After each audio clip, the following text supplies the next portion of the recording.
Operation loss నుంచి overcome అయి బయటకు వస్తాను. ఆర్టీసీ ఉంటుందో ఉండనేటువంటి పరిస్థితుల్లో నేను చెప్పిన అధ్యక్ష, ఒక ఎగ్జిక్యూటివ్ డైరెక్టర్ ఈ సందర్భంలో చెప్పాలి వాళ్ళ బంధు ఎగ్జిక్యూటివ్ రిటైర్డ్ డైరెక్టర్ ఎండీగా పెట్టి సంస్థ నడిపిన అధ్యక్ష. 50 రోజులు సమ్మె చేస్తే పట్టించుకోలేదు అధ్యక్ష. వీళ్ళు ఎలా కమిటీ కాకపోవడంతో ఒక కమిటీ చేసి ఇక దోపిడీ ఎలక్షన్లు అమ్ముకుంటే 50,000 ఆర్టీసీ కుటుంబాలు వ్యతిరేకిస్తున్నాయి, మనం గెలవలేం కావచ్చు అనేటువంటి ఆలోచనతోటి ఆర్టీసీ కార్మికులకు ఒక ఈ భూతత్వం రేటు చూపెట్టిన అధ్యక్ష.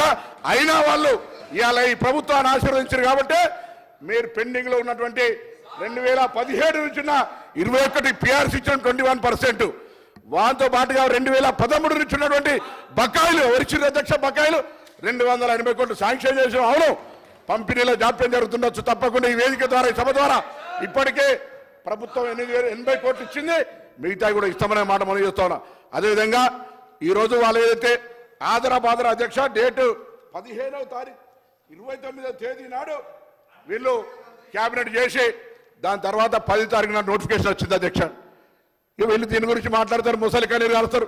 నిజంగా ఆర్టీసీ కార్మికులకు ముందు చిత్తశుద్ధి ఉంటే 10 సంవత్సరాలుగా ఆర్టీసీని ఎందుకు చంపే ప్రయత్నం చేశారు? ఆర్టీసీని మొత్తంగా ఆస్తులను వాళ్ళ సంస్థలో ఉన్నటువంటి వాళ్ళ పార్టీ నాయకులకు అప్పనంగా అప్పచెప్పినటువంటి పరిస్థితి కాదు అధ్యక్ష. ఇలా తక్కువ ధరలకు అప్పచెప్పి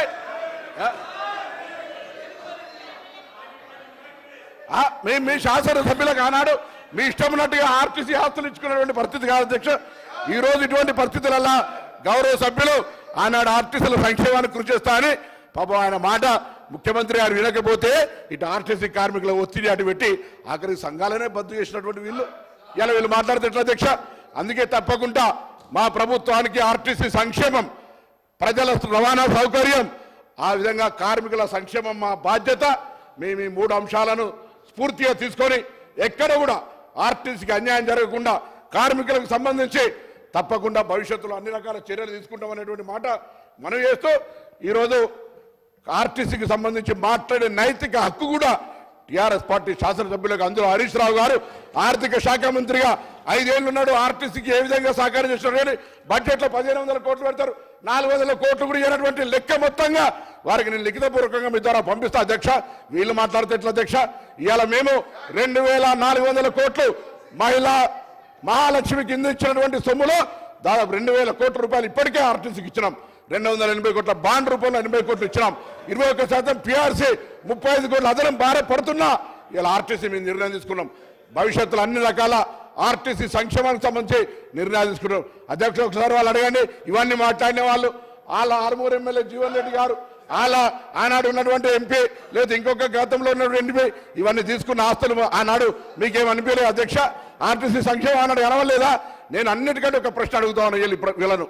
అసలు ఆర్టీసీ లాంటి సంస్థకు ఇవాళ ఒక రిటైర్డ్ ఈడీని ఎందుకు ఎండీ పెట్టినారో చెప్పమని అడుగుతూ తప్పకుండా మరొకసారి ప్రభుత్వం పక్షాన మీ ద్వారా సభందరికి కూడా సమస్త ఆర్టీసీ కార్మికులు చెప్తాను, తప్పకుండా ప్రభుత్వం ఈ అంశం పరిశీలనలో ఉంది.